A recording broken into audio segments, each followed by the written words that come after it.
अस्सलाम वालेकुम व्यूअर्स, मैं हूं मोहम्मद शहजाद और आप देख रहे हैं मेरा यूट्यूब चैनल। सबसे पहले तो आज मुबारकबाद पेश करूंगा जनरल आसिम मुनीर को, क्योंकि उन्होंने आज पाकिस्तान आर्मी की कमान बकाया तौर पर संभाल ली है। और आज का दिन पाकिस्तान के लिए बड़ा अहम तरीन दिन है, क्योंकि आज के बाद पाकिस्तान में बहुत सारी चीज़ों में वाज़ेह तब्दीलियाँ आएंगी। एक ऐसा सिपह सालार जो हाफ़िज़ कुरान भी है और उनका आना पाकिस्तान के लिए एक मिसाल भी। वो दहशतगर्दी के खात्मे से लेकर करप्ट माफिया के खात्मे और पाकिस्तान दुश्मन कुव्वतों को उनके अंजाम तक पहुंचाने में अपना अहम किरदार अदा करेंगे। आज कुछ अहम खबरें हैं। मैं कल से वीडियो बनाने की कोशिश कर रहा था, लेकिन कुछ मसरूफियात की बिना पर नहीं बना सका। कल से मेरा दिल शदीद दुखी है, इतना दुखी कि जिसकी कोई इंतहा नहीं।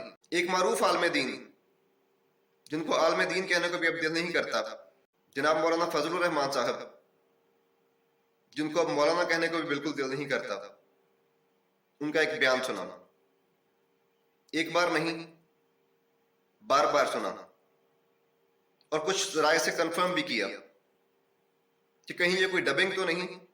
लेकिन पता चला कि मौलाना का बिल्कुल जेन्युइन बयान है, जिसमें उन्होंने एक सियासी जमात की कारकुनों, पाकिस्तान की माओ बहनों बेटियों के बारे में इंतहाई गलीज जुबान इस्तेमाल की।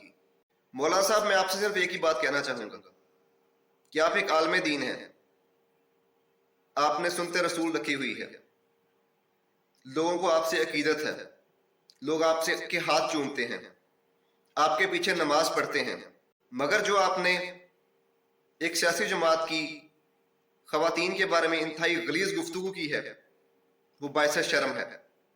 और उससे बढ़कर शर्म आती है उन लोगों पे, उन तज्जियाकारों पे जिनकी जुबान खामोश है, जिनके ट्विटर खामोश हैं। क्या आप लोगों ने कलम बेच दिया है? क्या आपकी जुबानें गुलाम हो गई हैं, या आपने जमीर गिरवी रख दिया है? अफसोस है मुझे पाकिस्तान के तमाम आलमों पर भी कि वो इस पर क्यों खामोश हैं। सबसे बढ़कर मुझे अफसोस है जमात इस्लामी पर, जनाब सिराजुल हक साहब पर भी, क्योंकि उन्होंने भी इस बात पर, इस गुफ्तगू पर अपनी जुबान बंद रखी हुई है अब तक।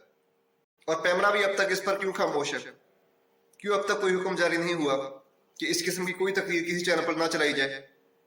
मौलाना साहब, या तो आप इस पर माफी मांगें, या फिर आपको अगले इलेक्शन में इसका रिजल्ट नजर आएगा। क्योंकि ये पाकिस्तान की माएँ बहनें बच्चे, चाहे वो किसी भी सियासी जमात से ताल्लुक रखते हों, आपकी इस गाली को, आपकी इस गुफ्तगू को कभी बर्दाश्त नहीं करेंगे, और इसका जवाब वो जमहूरी तरीके से देंगे। अब बात करते हैं एक अहम खबर पे। ये ऐसी खबर है जो अब तक किसी भी मीडिया चैनल पर नहीं आई। ये खबर मियां नवाज शरीफ के लिए एक बहुत बड़ा झटका है। लंदन में मियां नवाज शरीफ पर, अरशद शरीफ शहीद और कप्तान पर कातलाना हमला करने की मंसूबाबंदी करने पर जो मुकदमा चल रहा था, उसमें आज एक अहम सबूत और एक अहम गवाह का बयान कलमबंद हो चुका है। और वाज़ेह करता चलूं कि आज ये तीसरे शख्स का बयान कलमबंद हुआ है, तीसरे शख्स का बयान रिकॉर्ड हुआ है, और ये शख्स पाकिस्तान मुस्लिम लीग नून का अहम कारकुन है, जिसको सैकड़ों बार मियां नवाज शरीफ के साथ महफिलों में देखा गया है।